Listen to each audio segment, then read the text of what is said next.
पंच परमेश्वरी भगवान की अहिंसामयी वीतराग विश्व धर्म की देवादिदेव 1008 आदि ब्रह्मा आदिश्वर श्री आदिनाथ भगवान की जय हो।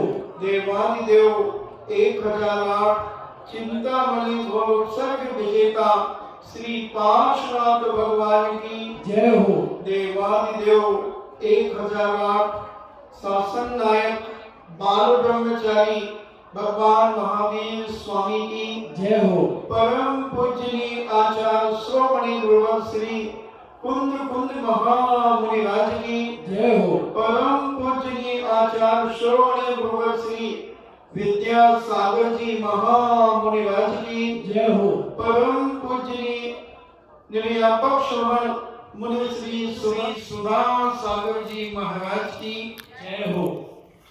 परम पूजनीय 3.9 करोड़ महामुनिराजों की जय हो। तपोदय अतिशय क्षेत्र की जय हो। बोलो परम पूज्य श्री गंभीर सागर जी महाराज की जय। चर्चा चल रही है पद्मन कुमार की। पद्मन कुमार के जीवन में अनेक प्रकार की बाधाएं आने के बावजूद पद्मन कुमार कहीं विफल नहीं हुए। एक नहीं, दो नहीं, तीन नहीं, 16 प्रकार की बाधाओं को निपटते हुए अपने पुण्य के प्रभाव से उसमें सफल होते चले गए। गृहस्थ और क्या कर सकता है? गृहस्थ में रहने वाला आदमी अपने जीवन में पुण्य का ही संचय करता है और करना ही चाहिए, क्योंकि पुण्य के बिना उसके जीवन में कभी सफलता नहीं मिल सकती। जब पुण्य अगर होता है तो हर कार्य हमारे लिए सहज हो जाता है और उसमें हम सफल हो जाते हैं। इसलिए हमारे संतों ने, महंतों ने प्रत्येक प्राणी मात्र से एक ही बात कही कि तुम अपने जीवन में पुण्य की क्रिया को छोड़ना मत। तुम्हें लगे कि अब हमारा पुण्य पर्याप्त हो गया, अब हमें धर्म की क्या आवश्यकता है, ये तुम्हारी बहुत बड़ी गलती होगी।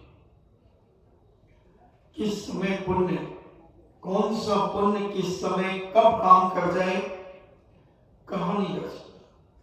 चक्रवर्ती जैसा इतना पुण्यशाली 6 खंड का अधिपत्य जिसे प्राप्त है, 32,000 मुकुटबल राजा जिसके चरणों में नतमस्तक हैं, वह चक्रवर्ती भी पुण्य कमाने के लिए दौड़ रहा है। प्रातः काल उठ करके जिन्हें भगवान के जिनालय में जाकर के अभिषेक कर रहा है, पूजन कर रहा है। क्या जरूरत थी उसे?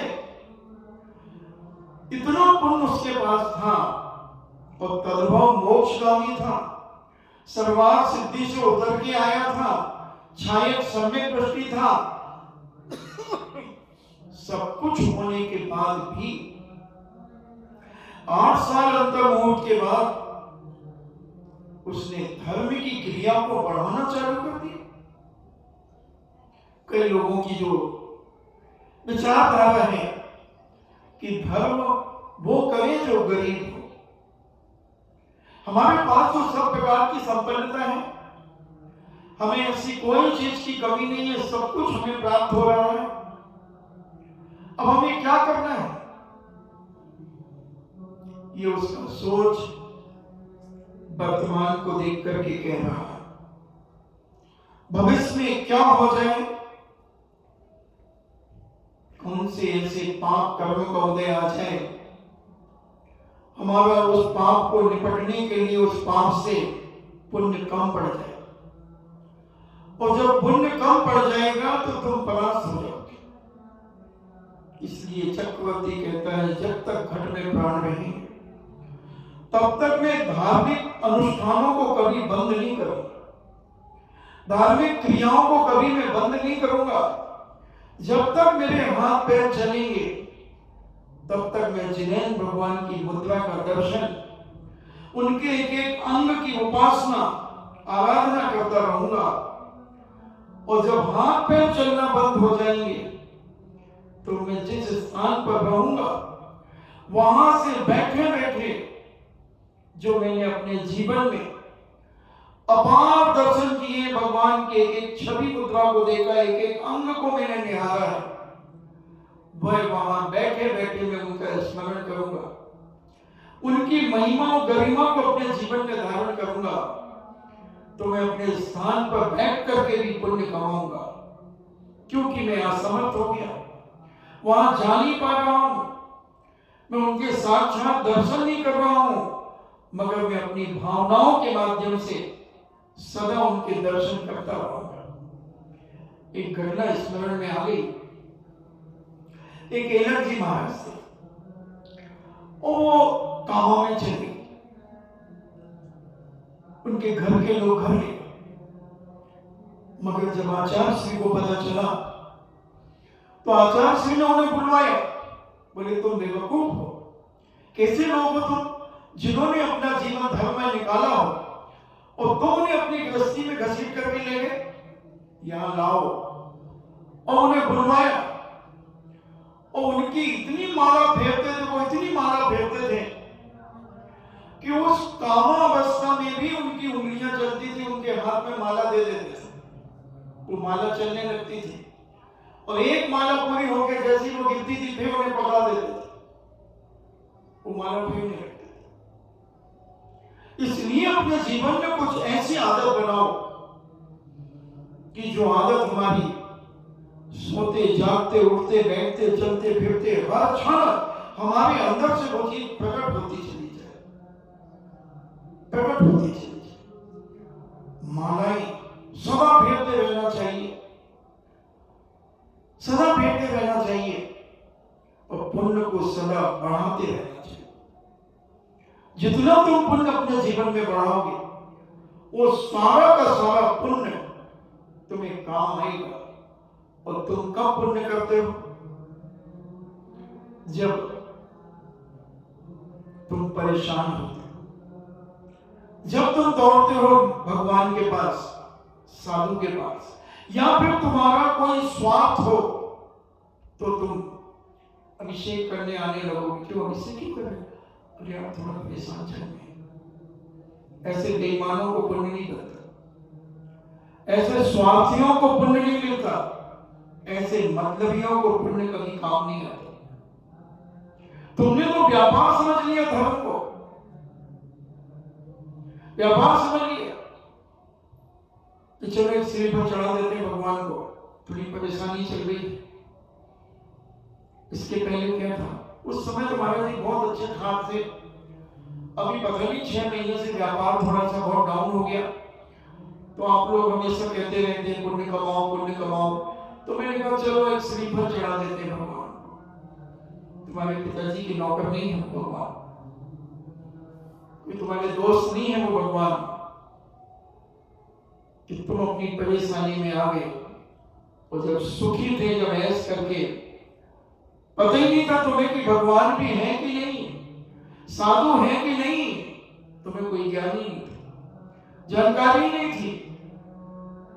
तो कर्म कहता है मैं इतना सस्ता भी नहीं हूं कि एक श्रीफल में बिक जाऊं, एक श्रीफल में बिक जाऊं। बंधु, भव भवांतरों के पुण्य काम आते हैं।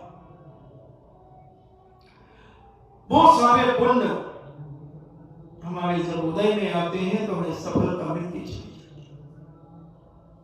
हमें विचार करना ही पड़ेगा, समझना ही पड़ेगा अपने जीवन में।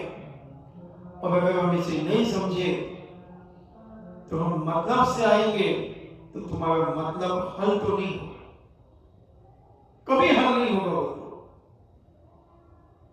इसलिए सदा पुण्य अपने जीवन में प्राप्त करते रहें।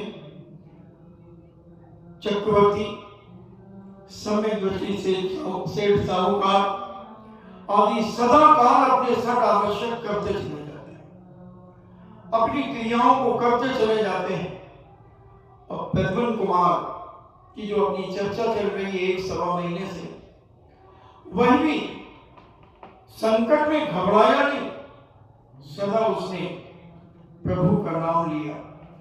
प्रभु की शक्ति के माध्यम से, भक्ति के माध्यम से उसने अपने हर कार्य में सफलता प्राप्त करता चला।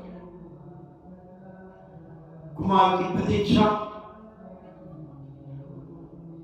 नारद खड़े हैं कि कुमार अपने पिता काल संभव से आज्ञा लेकर के आएगा, कनक माता से निवेदन करेगा और राज सेवकों से भेंट कर द्वारका की ओर प्रस्थान करने का संकल्प किया। उस समय समस्त गुणग्राही नगर निवासी वीर प्रद्युम्न कुमार को का यशोगान करने कि हमारे नगर से कैसा है वीर योद्धा जाएगा। हे भगवान, हमने ऐसा कौन सा पाप किया, इतने वर्षों से हमारे नगर में रह रहे थे, कहां जा रहे हैं? इधर नारद उनका इंतजार कर रहे हैं। कुमार ने आते ही पूछा, हे तात, यह तो बताइए कि यहां से द्वारका नगरी कितनी दूर है? नारद ने कहा कि यह तो विद्याधरों का देश है एवं द्वारका मनुष्यों की नगरी है, बहुत दूर है, बहुत दूर है, किंतु मैं तुम्हें शीघ्रगामी विमान में बैठा करके ले चलूंगा। नारद ने जब ये बात कही, शीघ्रगामी विमान तैयार किया, फिर कुमार से कहा, हे बस, यह विमान तुम्हारे योग्य ही बना है, इसलिए इस पर बैठने में शीघ्रता करो। नारद के कथन को सुनकर प्रद्युम्न कुमार बड़े प्रसन्न हुए और उन्होंने मजाक में कहा, क्या यह विमान मेरा भार वहन कर सकेगा? यह विमान मेरे शरीर की जो वजन है शरीर का उसको सहन कर सकेगा? क्योंकि विमान की एक क्षमता होती है सहन करने की। जब हिंदुस्तान पाकिस्तान हुआ तो मुल्ताई के अंदर जो हमारा जैन मंदिर था और पाकिस्तान से अंतिम विमान भारत आना था, उसमें हमारा जिनालय की चैत्यालय जो था वो भी विराजित कर दिया गया। लोग बैठ गए, पायलट कहता है कि इतना लोड हो गया इस विमान के अंदर, ये उड़ नहीं सकेगा, इन भगवानों को, जो तुम्हारे भगवान, इनको हटा दो, इनको यहीं छोड़ दो तो विमान उड़ जाएगा, नहीं तो फिर परेशानी हो जाएगी। समाज के बुजुर्गों ने कहा कि पायलट साहब, हम सारे लोग उतर सकते हैं मगर हमारे भगवान तो भारत जाएंगे, हमारे भगवान भारत जाएंगे, आपको ले जाना पड़ेगा। हम सब उतर जाते हैं और एक एक करके लोग उतरने लगे। पायलट ने कहा थोड़ी देर रुको, कुछ लोग उतर गए, उन्होंने चाबी लगाई, फ्लाइट उठाने, उन्होंने कभी वजन बहुत ज्यादा है, बहुत ज्यादा है, फिर लोग उतर गए। पायलट ने सोचा कि ये लोग उतर जाएंगे, भगवान चले जाएंगे, कौन संभालेगा? उसने कहा चलो जो होगा होगा, सब बैठो। और लोगों ने अपनी भक्ति की आराधना, उपासना करना शुरू कर दिया और पायलट से कहा कि पायलट साहब, आप विमान चालू करिए, विमान उड़ेगा। हमारे भगवान का ऐसा ही चमत्कार। बोले नहीं, हमारी सीमा से ज्यादा लोड हो गया इसके ऊपर। बोले आप चलो, जो होगा सबका होगा। हमें विश्वास है कि हमारे भगवान सागर ने हवाई अड्डे पर पहुंचेंगे। और जब उन्होंने दूसरी तीसरी बार चाबी लगाई, विमान उड़ गया और कहीं रुकावट नहीं आई। वो सीधा विमान सागर ने आकर के हवाई अड्डे पर उतरा। और आज भी वो सारे चैत्यालय, सारे जिनेंद्र भगवान मुल्ताई के मंदिर से जानने वाला जयपुर के अंदर आज भी वो सारे भगवान वहां विराजमान। हम लोगों ने उनके दर्शन किए। तो ऐसा यहाँ पर मजाक कर रहे हैं हमारे प्रद्युम्न कुमार कि हे नारद जी, क्या ये विमान तुम्हारा हमारा वजन को सहन कर सकेगा? इसमें इतनी हिम्मत है? नारद कहने लगे, वाह, क्यों नहीं, यह तो पर्याप्त दृढ़ है, बहुत मजबूत है। कामदेव ने बड़े वेग से विमान में अपना चरण रखा और उत्तेजना के साथ, जोश के साथ पैर को रखा। जैसे कई बार बच्चे पैर पटकते हैं ना जोर से, ऐसा ही उन्होंने पैर धरा। और उसी समय विमान की धज्जियां उड़ गई, उसकी संधियां टूट गई, उसमें सैकड़ों छेद हो गए। और मजाक में कुमार कहने लगे कि नारद जी, आप तो शिल्प विद्या में प्रवीण हैं। यह है,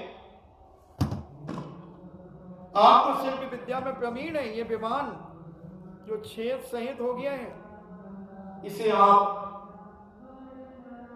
सुधार करें, इसको बनाने का प्रयास करें और अपनी बुद्धि का प्रयोग करें। नारद प्रद्युम्न के इस प्रकार के परिहास से, इन्हें मजाक से बहुत लज्जित हुए। उन्होंने चतुराई से कहा, हे वत्स, मैं तो वृद्ध हो चुका हूं, अब पहले जैसे मेरे पास कौशल और कला और बल नहीं है। तुम विद्याओं में निपुण हो, यौवन संपन्न हो, स्वयं क्यों नहीं एक विमान निर्मित कर लेते? कुमार ने तत्काल एक विमान की रचना कर दी, बहुत सुंदर रत्नों से युक्त, सुशोभित। उसके मध्य में कटी भाग में स्वर्ण से निर्मित था। उसके अतिरिक्त और विशाल काय विमान, उसमें वाटिका भी थी, सरोवर भी था, आदि अनेक चीजों से सुशोभित वह विमान उन्होंने तैयार कर दिया। हंस, चक्रवाक आदि पक्षियों से अलंकृत वह विमान चमर छत्र ध्वजाओं से सुशोभित हो गया। उस विमान को देखकर साक्षात स्वर्ग लोक का भी अपमान होने लगा। ऐसा सुंदर विमान देखकर नारद जी भी आश्चर्यचकित हो गए। नारद ने कहा, नारद मुनि से कुमार ने कहा, हे तात, यदि यह आपके योग्य बन पड़ा हो तो इस पर आरूढ़ हो जाएंगे। कारण मैं इसका निर्माण अपनी बाल बुद्धि से मैंने किया है। इस अनुपम विमान को देखकर नारद को महान आश्चर्य हुआ। वे उस विमान पर आरूढ़ हो गए। तब कुमार ने धीरे से उसे गगन में उड़ा दिया। अचानक विमान की गति मंद होने लगी। उस समय नारद ने कहा कि तेरे वियोग से रुक्मणी का मुख, जो कमल सा सदा खिला रहता था, वह आक्रांत हो गया है, बड़ा दुखी हो गया है। अतएव उनका चेहरा मुरझाने लगा है, उसकी रक्षा करनी चाहिए। तब कुमार ने उस विमान को इतना तीव्र गति से उड़ाने उड़ाना चालू कर दिया और नारद भी व्याकुल होने लगे। देखना मां की चिंता करने वाला बेटा प्रद्युम्न कुमार। कितने लोग हैं जो आज अपनी मां की चिंता करते हैं। मां बेचारी पड़ी रहती है, बेटा आएगा कम से कम 2 शब्द तो कहेगा, मां कैसी हो। मां को कुछ नहीं चाहिए बंदो तुमसे। मां कहती है जो कुछ मेरे पास है मैं उसमें गुजारा कर लूंगी। 2 टाइम की रोटियां ही तो चाहिए, और तेरे मुख से निकले हुए 2 शब्द अगर मुझे मिल जाएं, इतने पूछ लो, मां कैसी हो, मां नींद आ गई रात को? हाँ बेटा अच्छे से सो लिया। बेटा मां कोई तकलीफ तो नहीं? नहीं बेटा सब अच्छा चल रहा। मां का दिल उस दिन इतना अच्छा होगा, वो आनंद से इतनी भरी होगी, कोई भी उसकी सहेली बुजुर्ग मिलेगी, मैंने कहा भाई आज तो तू बड़ी प्रसन्न दिख रही है। हाँ भाई अब मेरा बेटा तो ऐसा बोलता फूल झड़ता है।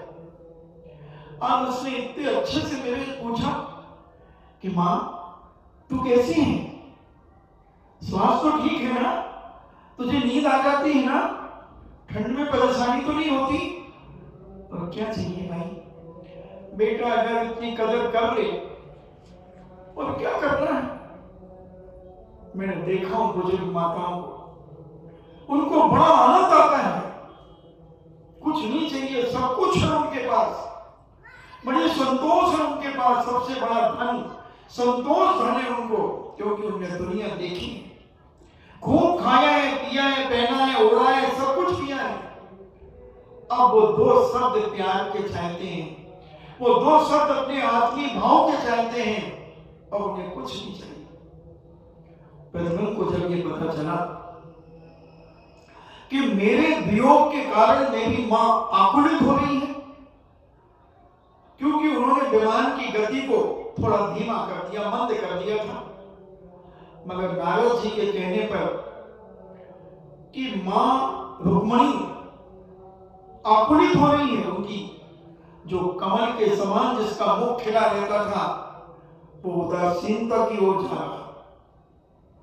तब कुमार ने कहा कि मेरी मां मेरे कारण इतनी चिंता करेगी।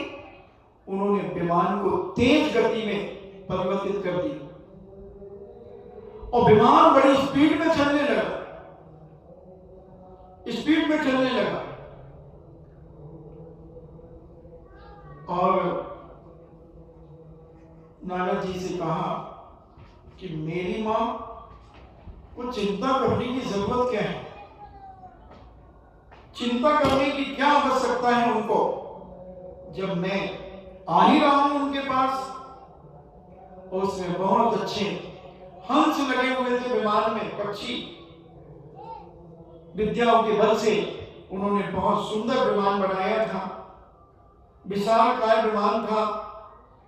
और वह नारद की बात सुनकर के तीव्र गति से विमान चलने लगा तो नारद जी घबराने लगे। जैसे कभी मां अपने बच्चे की मोटरसाइकिल पे बैठ जाती है, पोते के साथ बैठ जाती है, और पोता बड़ी स्पीड में गाड़ी चलाए तो मां कहती भैया धीरे चला धीरे चला, उसकी कमर पकड़ लेती है। ऐसे ही नारद जी घबरा गए कि इतनी तेज गति से ये विमान उड़ेगा तो कहीं कोई दुर्घटना न घट जाए, कोई परेशानी ना हो जाए। उनकी जटाएं बिखर गई, नारद जी की जटाएं फैल गई पूरे में, उनकी केश राशि यहां वहां उड़ने लगी। संपूर्ण गति प्रकंपित होने से वे अधीर हो गए और उसकी गति देख करके वो कंपायमान होने लगे। उन्होंने कहा हे वश रुक्मणी मेरी पुत्र के तुल्य है, वह मुझे पिता भाव रखती हैं। तुम्हारे पिता श्री कृष्ण भी मुझे बड़ा आदर सम्मान देते हैं, मगर तू क्यों मुझे व्याकुल कर रहा है, इतनी तेज गति से विमान को ले जा रहा है। कुमार को जब ऐसा प्रतीत होता है कि आप क्यों घबरा रहे हैं, मैं धीरे धीरे उड़ाता हूं विमान, तब आपको भाता नहीं, और जब मैं तेज चलाता हूं तब आप उसका निषेध करते हैं। इसलिए अब एकाकी ही जाइए, मैं अकेला जाऊंगा, आप अकेले आ जाना, मैं अकेला जाऊंगा। ये कहकर जैसे बच्चे को नहीं कहते ना, भैया धीरे चला, तो फिर आप चले जाओ, हम तो ऐसे चलाएंगे स्पीड में गाड़ी, तुम्हें डर लगता है तो पैदल आ जाना, जो लिए जाओ, पैदल कैसे जाए, तो हम तो ऐसे चलाएंगे, चलना है तो चलो, नहीं तो मैं जा रहा हूं। ऐसा भाई बलवंत कुमार ने नारद जी के साथ ये वार्तालाप किया, और विमान को उन्होंने, कुमार ने विमान को तो आकाश में स्थिर खड़ा कर दिया। उस समय नारद आवेश में आकर कहने लगे, ऐसा प्रतीत होता है तुम विद्याधरों का सुखप्रद निवास त्यागना ही नहीं चाहते हो। उन्होंने कहा कि तुम्हें ऐसा लगता है कि विद्याधरों की नगरी मुझसे न छूटे, क्योंकि ये विमान आदि सब विद्याधरों के पास होते हैं, किंतु यह समझ लो कि तेरी मां शोक में प्राणांत न हो जाए। अगर तू इतना देर करेगा तो तेरे वियोग में मां कहीं मर न जाए, क्योंकि 16 साल से तेरा वियोग उनको खटक रहा है।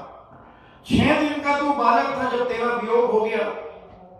उस माता ने अपने कलेजे पर पत्थर रख करके ऐसे दिन निकाले हैं, उसकी अश्रुधार कभी बंद नहीं हुई। तब कुमार कहता है कि समझ लो, अगर मेरी माता शोक के कारण मरण को प्राप्त होती है और उसके उपरांत मैं पहुंचता हूं, तो नारद जी कहते हैं तेरा कोई मनोरथ सिद्ध नहीं हो सकता। इसलिए हे वत्स्य, मैं एक रहस्य तुझे बताता हूं। तेरी माता पिता ने तेरे विवाह हेतु अनेक सुंदर कन्याओं की याचना राजा महाराजाओं से की है। तू अगर देर से पहुंचेगा तो तेरा भाई उनका वरण कर लेगा, जो जामवंती का पुत्र है वो उनको वरण कर लेगा। नारद की बात सुनकर के कुमार ने रथ को बड़ी तीव्र गति से चलाने का प्रयास किया। विमान बड़े वेग से जा रहा था, उसकी ध्वजाएं फैल रही थी, समुद्र की तरंगें जैसे उठती हैं ऐसी वो ध्वजाएं लोगों को लग रही थी। मार्ग में नारद मुनि द्वारा एक मनोरंजक चरित्र का वर्णन सुनाने लगे। ये कहने लगे, हे राजा सैनिक, तुम ध्यान से सुनो।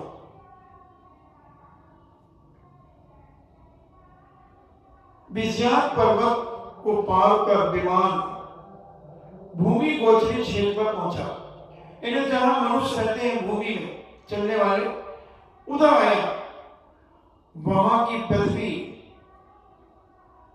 सघन वनों और सरोवरों और नगरों से सुशोभित थी। नारद मुनि ने सघन वन में खादिर नाम की एक पटवी एक जंगल दिखा। इसी अटवी में कुमार के शत्रु दैत्य ने शिला के नीचे दबाया था। प्रद्युम्न कुमार को बताया कि इसी जंगल में जो तुम्हारा पूर्व जन्म का बैरी था, उसने तुम्हें 6 दिन की उम्र में यहां उठा करके लाया था, और इसी जंगल में ये 52 हाथ लंबी और 50 हाथ चौड़ी शिला के नीचे तुझे दबा दिया था। कुमार को जब ये बात पता चली, नारद ने कुमार को वो स्थान दिखाया। कुमार को बड़ी प्रसन्नता हुई। विमान तेजी से गंतव्य की ओर बढ़ने लगा।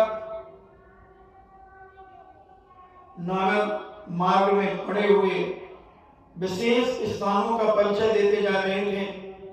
उन्होंने नारद से कहा, देखो, विमान के कर्णप्रिय घंटों की मधुर ध्वनि सुनकर हरणियों का सामूहिक कीड़ा कर रहा है, खेल रहा है। इस प्रकार नारद ने वन में शेर, व्याघ्र, गजराज आदि जंतु दिखलाए, जिन्हें देखकर कुमार परम हर्षित हुए। थोड़ी दूर आगे जाकर नारद ने कहा, कुमार देखो, उत्तंग पर्वतों का स्वामी यह महापर्वत वैसे ही सुशोभित है जैसे तुम सामंत राजाओं के अधिपति होकर विराजित हो। आगे बढ़ने पर गंगा नदी मिली। तट पर पुष्पों के समूह शोभा दे रहे थे। उनकी सुगंधी चारों तरफ फैल रही थी। नारद ने बताया कि यह पवित्र गंगा स्थान है, गंगा नदी है। इसके तट पर अनेक अनेक सुंदर देव कन्याएं निवास करती हैं। कुमार के मुख से भी सहसा निकल पड़ा, आहा, गंगा नदी का प्रदेश बड़ा रमणीक है, सुंदर है। इस प्रकार वार्तालाप करते हुए, नगर की शोभाओं को देखते हुए वो आगे बढ़ रहे थे। आगे चतुरंगनी सेना उन्हें दिखाई दी। उस विराट सेना को देखकर कुमार ने नारद से जिज्ञासा की, हे नाथ, इस पृथ्वी तल पर किस राजा का शिविर स्थापित हुआ है? ऐसा विशाल सैन्य शिविर तो मुझे विद्याधरों के देश में ही देखने को मिलता है। तब नारद ने कहा, हस्तिनापुर के महाप्रतापी राजा दुर्योधन यहां राज्य करते हैं। पूर्व में भगवान आदिनाथ के समय इसी कुल में श्रेयांश नाम का राजा हुआ था। उसके बाद कुरु नाम का राजा हुआ, और जिसके नाम से एक कुरुवंश विख्यात हुआ है। उसके पश्चात अनेक अनेक राजा महाराजा हुए। अनेक पीढ़ियां निकल जाने के बाद एक भृग नाम का राजा हुआ, जिनकी 3 रानियां थी, अंबा, अंबिका और अंबालिका। तीनों रानियों के 3 पुत्र हुए, धृतराष्ट्र, पांडु और विदुर। ये तीनों ही बड़े प्रतापशाली। इनमें धृतराष्ट्र की गांधारी नाम की रानी थी। दूसरे पुत्र पांडु, जिनकी कथा पांडव पुराण में वर्णित है। फिर भी प्रारंभ में मैं तुम्हें बताता हूं, भृग ने कुमार पांडु का विवाह शूरपुर के राजा अंधक वृष्टि की कन्या कुंती से करने का निश्चय किया, किंतु किसी ने कुंती के पिता से कह दिया कि पांडु को कुष्ठ रोग है। इसलिए उन्होंने विवाह प्रस्ताव को अस्वीकृत कर दिया। पांडु को जब यह सूचना मिली तब उसे बड़ा दुख हुआ। रात दिन चिंता में रहने लगा। एक दिन पांडु जंगल में भ्रमण कर रहे थे। वहां वन में एक उन्हें सैया दिखाई दी, एक पलंग दिखाई दिया, जो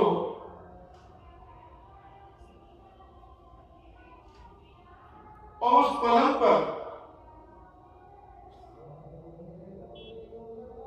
मछली हुई थी। यानी उस पलंग पर चद्दर सुखड़ी हुई पड़ी थी। उसने विचार किया कि अवश्य यहां कोई पुण्यात्मा यहां आया है और उसने यहां निवास किया है। मैं पुण्यहीन हूं, जिससे मेरी प्रिय विद्या मुझे प्राप्त नहीं हुई। वह दुखित हृदय से सैया की ओर देखते रहे। तब सैया के समीप ही पड़ी हुई एक मुद्रिका मिली, एक अंगूठी मिली, और जिसे पांडु ने धारण करके यत्र तत्र भ्रमण करना शुरू कर दिया। कुछ समय के पश्चात सैया का स्वामी विद्याधर वहां आ पहुंचा। उसने जब वहां अपनी मुद्रिका को नहीं देखा तो उसका मुख मलिन हो गया। जिसकी अंगूठी घुम जाए तो थोड़ा सा दुख तो हो ही जाता है। तो विद्याधर को बड़ा दुख हुआ कि मेरी अंगूठी कहां चली गई। तब पांडु ने उससे कहा कि आप दुखी क्यों हो रहे हैं, आपकी अंगूठी मेरे पास है। और अपनी मुद्रा से निकालकर मुद्रा को, अंगूठी को अंगुलों से निकालकर उस विद्याधर को दे दी। पांडु का उत्तम चरित्र देखकर, व्यवहार देखकर विद्याधर बड़ा संतुष्ट हुआ। उसने भी जिज्ञासा की, तुम चिंतित क्यों हो? तब पांडु ने अपनी समस्त दुख गाथा उसे सुना। उसने कहा कि मेरी यह मुद्रिका काम रूपदा है, इसके प्रभाव से तुम अपनी हर इच्छा पूरी कर सकते हो। तुम्हारा काल सफल हो जाएगा और फिर तुम मुझे वो मुद्रा लौटा दे। कुमार पांडु ने मुद्रिका ग्रहण की और उसका हर्ष का पारावार न रहा, यानी उसकी खुशी क्या। मुद्रा के प्रभाव से पांडु ने अपना रूप कबूतर का बना लिया और वहां से उड़कर कुंती के नगर में जा पहुंचा। रात्रि में महल में प्रवेश होकर कुंती के पास रहा। कुंती जब निद्रा भग्न हुई तो वह कुंती आश्चर्यचकित हो गई कि अपरिचित व्यक्ति कौन है। देखकर कंपायमान हो गई। उसने प्रश्न किया, आप कौन हैं एवं मेरे महल में क्यों आए हैं? कुमार पांडु मुस्कुराकर बोला, हे प्रिय, तुम मुझसे भय मत करो। मेरा तुम्हारे साथ पानी ग्रहण होने वाला है और मेरी अभिलाषा है। तब कुंती कह उठी, मैंने सुना था कि आप कुष्ठ रोगी हैं, पर आप तो वैसे नहीं लगते। पांडु ने उत्तर दिया कि यह सर्वदा निराधार अफवाहें किसी ने, मेरे शत्रु ने उड़ाई हैं। मैं तो सर्वांग सुंदर हूं। इतना सुनकर कुंती भी रागान्वित हो जाती है और संयोगवश वह पांडु वहां से प्रातःकाल चले जाते हैं। कुंती ने बताया कि जिस दिन आप यहां पर आए थे उसी दिन मुझे गर्भ धारण हो गया। इधर जब 6 मास व्यतीत हुए तब कुंती के शरीर के लक्षण स्पष्ट प्रकट होने लगे।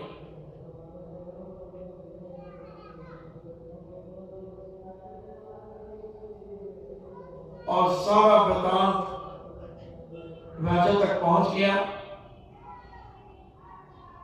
उसने लज्जित होकर अपनी रानी से कहा, तुम जाकर उससे पूछो कि गर्भ किसका।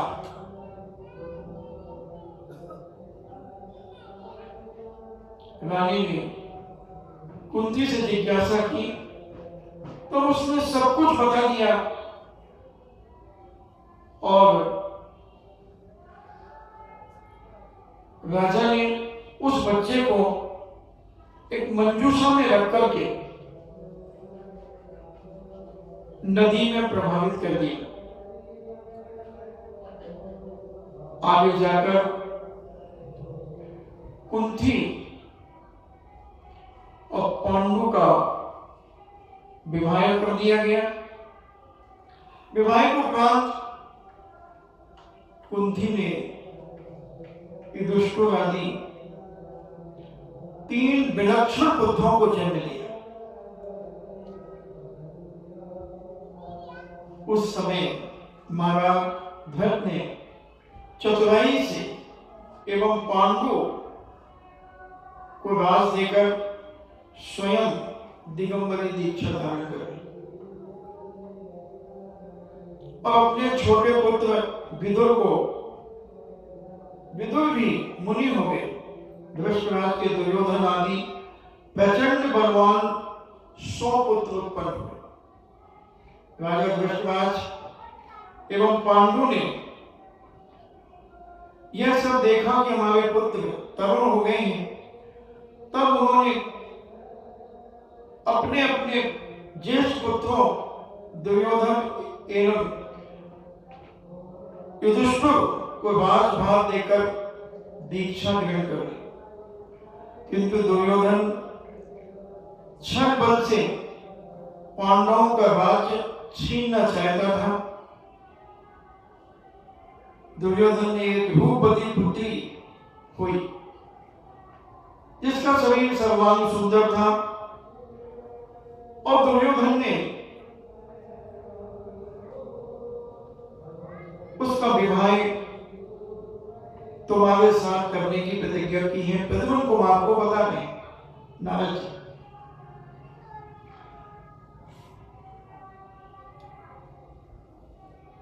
और वह यह सारा का सारा कथानक सुनकर के प्रद्युम्न आश्चर्यचकित हो गया कि वो दुर्योधन अपनी बेटी के साथ मेरा विवाह करना चाहते हैं, मगर मेरा तो हरण हो गया। तुम्हारा हरण होने के कारण जामवंती के पुत्र के साथ उसका विवाह होगा।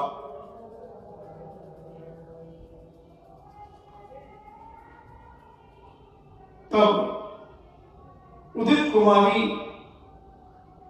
के पिता ने तुम्हारे अनुज के साथ उसका विवाह करना निश्चित कर दिया है। दुर्योधन ने जामवंती के पुत्र के साथ विवाह निश्चित कर दिया है। उसी के साथ ये चतुरंगी सेना भी आई हुई है। नारद मुनि से ये रोचक वर्णन सुनकर के अपनी भावी वधू के अवलोकन हेतु कुमार ने विचार किया। उसने नारद से प्रार्थना की, यदि आप आज्ञा दें तो मैं जाकर देखकर आऊं। नारद ने कहा कि हे कुमार, मैं तुम्हें इसलिए नहीं जाने देना चाहता कि तुम वहां जाकर जो भी कौतुक करोगे, संभव है कोई विघ्न उपस्थित हो गया।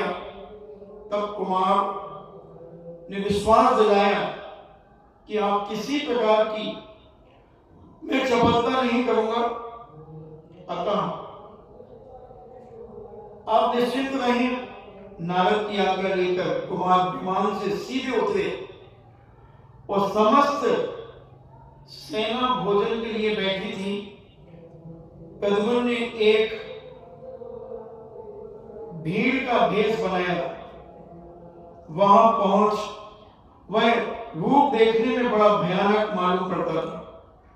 मस्तक पर जटा, गज की सूंड के सदृश भुजाएं, विशाल वक्षस्थल एवं भक्त बड़ आंखें, लाल लाल आंखें, ऐसा उसने रूप बना करके और दिखाना चाहा लोगों को, सेना के बीच में पहुंच गया।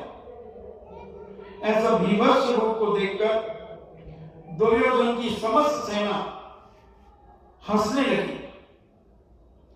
साथ ही कौरव राजकुमार बोल उठे, हे दुर्मुखे,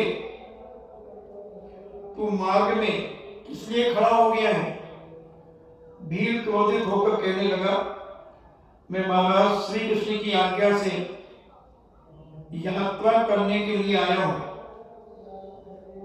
मुझे कर चुकाकर ही तुम यहां से जा सकोगे, टैक्स देकर के ही जा सकोगे।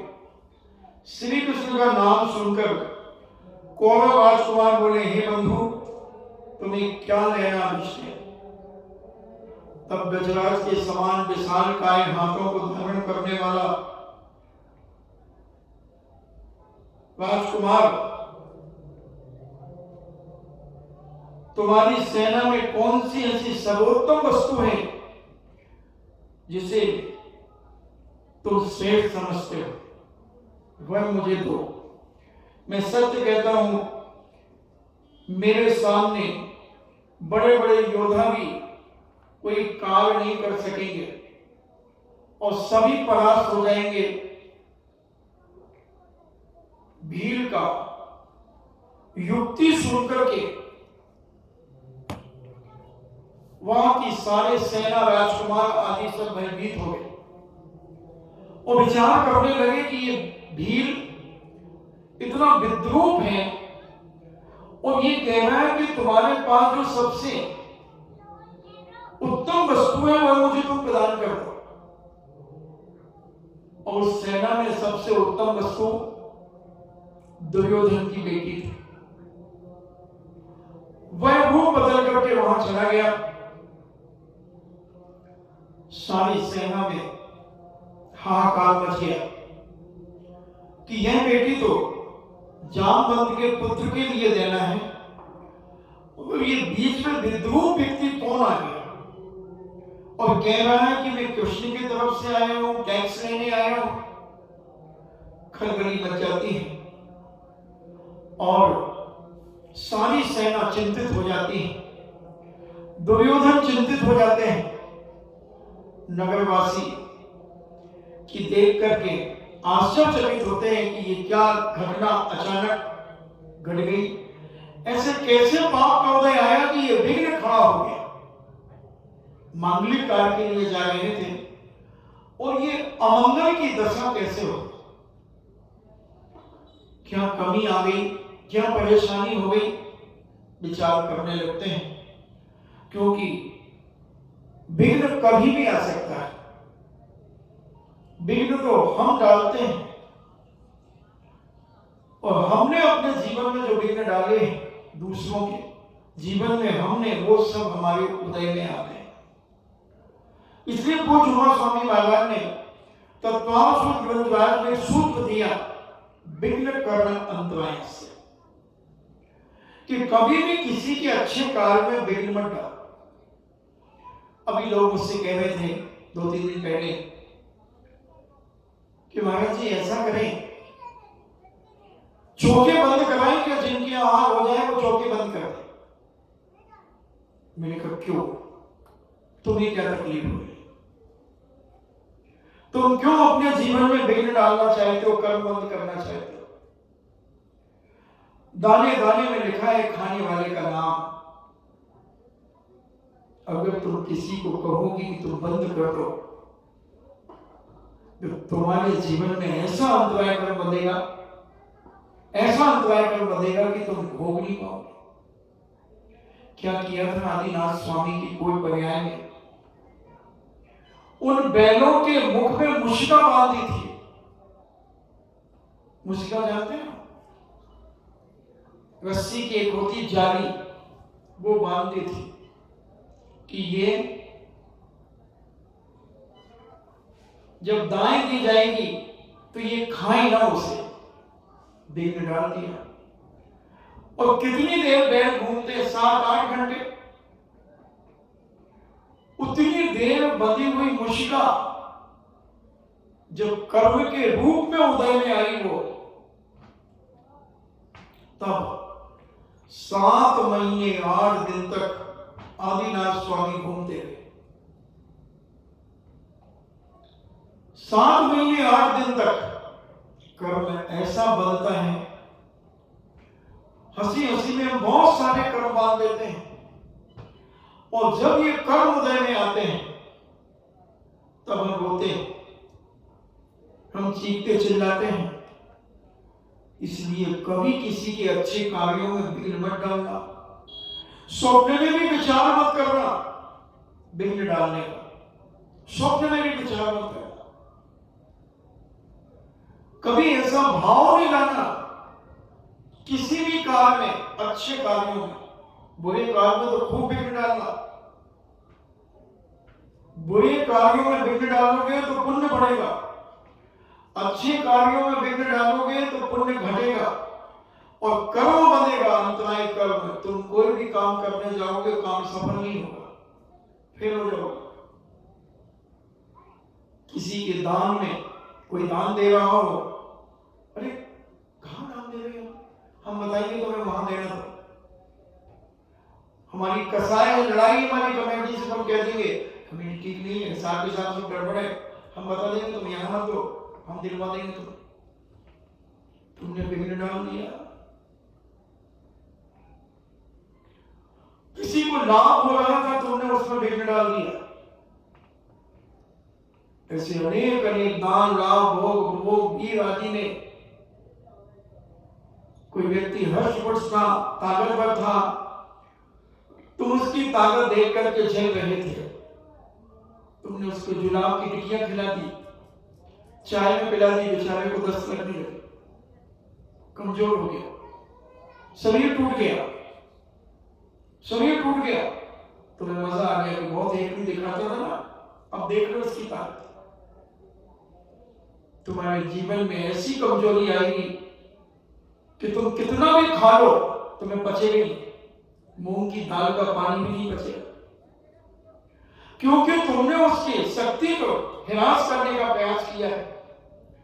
तो ऐसे अनेक अनेक प्रकार के विघ्न हम अपने जीवन में कर्म बांधते चले जाते हैं, और वो कर्म जब उदय में आते, जब कहते हैं हमने क्या किया, किसी का देखो हमारे तो ऐसा हो गया, ऐसा हो गया, ऐसा होते हैं, ऐसे चीखते चिल्लाते हैं, तो बंधुओं कभी भी आज से संकल्प कर लो अपने जीवन में कि हम किसी के अच्छे कार्य में कभी विघ्न नहीं डालें, कभी भी नहीं डालें। भले हमारा उससे नुकसान भी हो रहा हो तो भी हम ये भावना नहीं भाएंगे कि इसका विनाश हो जाए, इसका ये काम बंद हो जाए। तुम अपनी पुण्य बढ़ाओ, तुम अपनी शक्ति बढ़ाओ, तुम अपने कर्मों को कोसो कि हे भगवान मैंने ऐसा कौन सा पाप किया कि आज मेरी दुकान नहीं चल रही, उसकी दुकान बहुत चल रही है। तुम उसकी दुकान में ताला क्यों लगाना चाहते हो, तुम उसकी दुकान में टोटका क्यों करना चाहते हो, तुम उसकी बंद क्यों कराना चाहते हो। तुम अपना पुण्य बढ़ाओ, तुम्हारा पुण्य होगा तो कहीं ना कहीं से तुम्हें वस्तु की प्राप्ति हो जाएगी। इसलिए हर व्यक्ति को हर क्षण पुण्य बढ़ाना चाहिए, और जब पुण्य बढ़ेगा तो दुनिया की कोई ताकत तुम्हारे जीवन में विघ्न नहीं डाल सकती। वो विघ्न डालेगी तो भी उसका विनाश होगा, तुम्हारा विकास होगा। हमने देखा इसी राजस्थान में कई नगरों में देखा, कुछ साधुओं ने कुछ लोगों के ऊपर विघ्न डालने का प्रयास किया।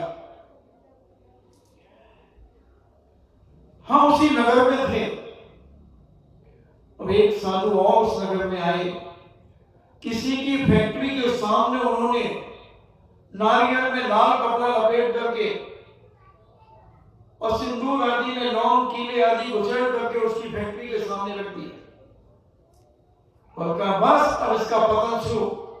चिंता मत कर, अपने भक्त से कह रहा है अब इसका पतन शुरू, मैंने सब टोटका कर दिया। इसी राजस्थान की बात है, स्थान नहीं बता रहा। और उस साधु ने टोटका कर दिया और उसी दिन उस व्यक्ति को 40 लाख रुपए का फायदा हुआ।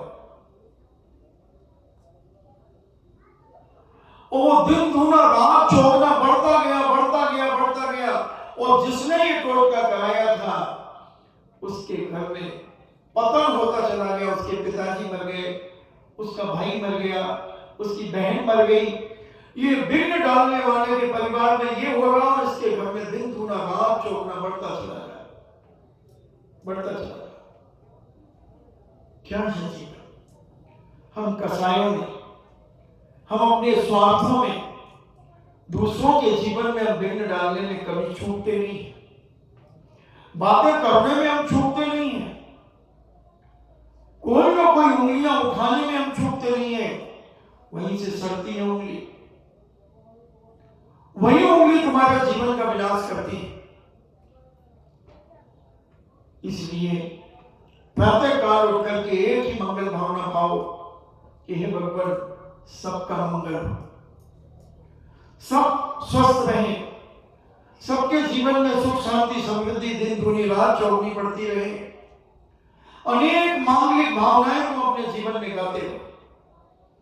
किसी का अच्छा होगा या नहीं होगा मैं नहीं कह सकता, मगर जो मांगलिक भावना जो भा रहा है उसका मंगल ही मंगल होगा, उसका शुभ ही शुभ होगा, उसके अंतराय कर्म का क्षय होता चला जाएगा और पुण्य की बढ़ोतरी होती चली जाएगी। प्रातः काल उठकर एक ही भावना भाव अपने जीवन में, सबका मंगल सबका मंगल सबका मंगल हो, घर घर मंगल जन जन मंगल सबका मंगल हो। दुश्मन का भी मंगल करो, दुश्मन का भी मंगल की भावना करो, कभी उसके लिए स्वप्न में भी उसका बुरा मन विचार। किसी का मंगल होगा या नहीं होगा, तुम्हारा जीवन मंगलमय जरूर होगा, जरूर होगा। हमने प्रैक्टिकल किया पहले, जब मैं दुकान के ताले में चाबी लगाता था तो 9 बार नमो का आनंद पढ़ के एक ही भावना भाता था, सारी दुनिया की दुकानें खूब चले, वो ताला खोल देता। मुझे नहीं मालूम किसकी दुकान चलती थी और नहीं चलती थी, मगर मेरी दुकान तो बेजोड़ चलती थी, क्योंकि हमने किसी के जीवन में बिगड़ नहीं डाला। कभी ये भावना ही नहीं की हमने, कभी स्वप्न में भी नहीं सोचा कि पड़ोसी की दुकान कम चले, सामने वाले की कम चले, उधर की क्यों। हम कौन होते हैं, सब अपने अपने पुण्य से सब कुछ प्राप्त करते हैं। इसलिए जैन दर्शन कहता है तुम अपने जीवन को इतना पवित्र महान बनाओ, अपने अंदर की कलुषताओं को मिटाओ और इतना पवित्रमय जीवन बनाकर अपना और अड़ोस पड़ोस का वातावरण का शुद्धिकरण करो, जिसके माध्यम से तुम दिन दूने रात चौगुने फलीभूत होते चले जाओगे। विचार करो, आपका समय हो रहा है, हमें देखना है कि हम अपने आप को कितना बदल सकते हैं। बंधुओं, साधु संतों के पास आने का ये मतलब नहीं है, क्या मतलब लेकर के आते हो, यहां वहां की बातों करने से कुछ नहीं होता। तुम अपने आप के गरिमान को झांको कि हम कितने बदले हैं। क्या हम वैसे ही वैसे हैं जैसे 10 जुलाई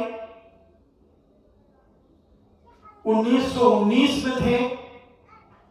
वैसे ही अगर हम आज हैं तो तुमने 19 महीने बर्बाद कर दिए, केवल तुमने रोटी कपड़ा और मकान में अपनी जिंदगी को खराब कर दिया। तुमने अपने जीवन में कोई बदलाव प्राप्त नहीं किया। महाराज हम आए नहीं, हम तो उस समय आते थे जब खाने पीने की व्यवस्था होती थी, कोई कार्यक्रम होता था तब हम आते थे, हमें क्या लेना देना तुमसे।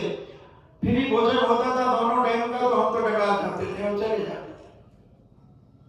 तो तुमने निर्माल को खाया है, तुम्हें निर्माल खाने का पाप लगेगा, क्योंकि तुमने उस अनुष्ठान में तो तुम पधारे नहीं और तुम खा पी करके चले गए हो।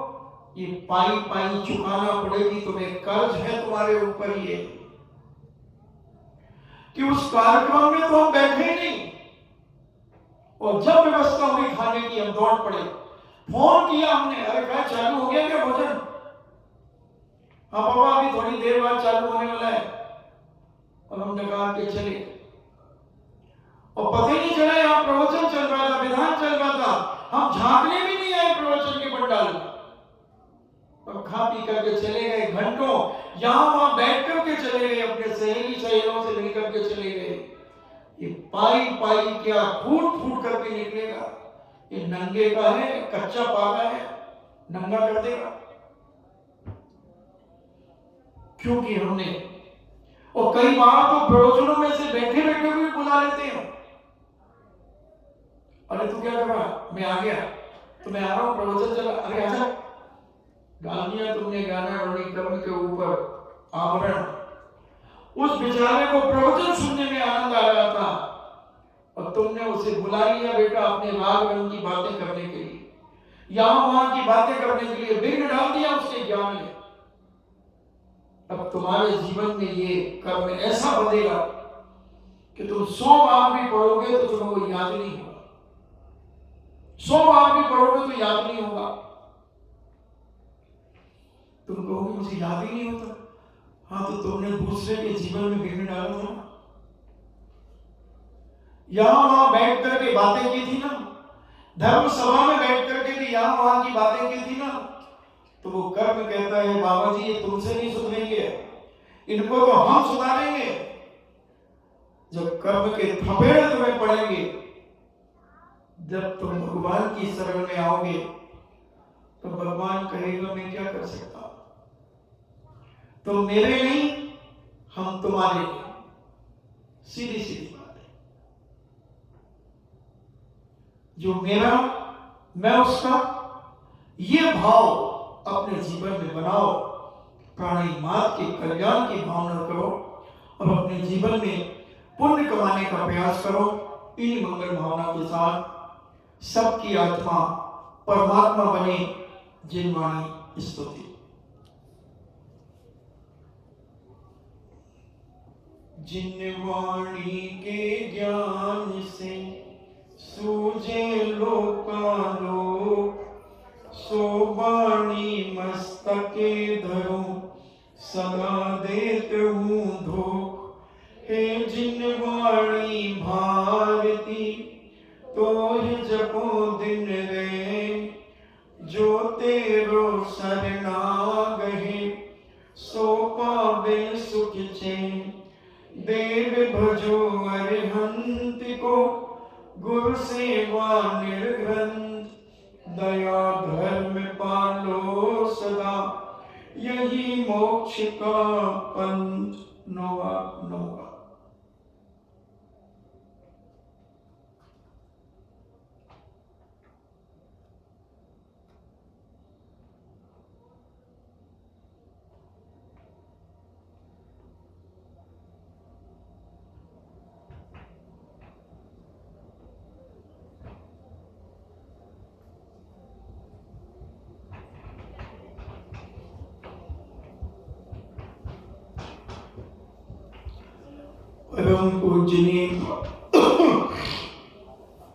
परम पूजनी द्वादशांग जिनवाणी माता की। सुत देवता सुत देवता सुत देवता। जैनम जेतु शासनम, जैनम जेतु शासनम, जैनम जेतु शासनम।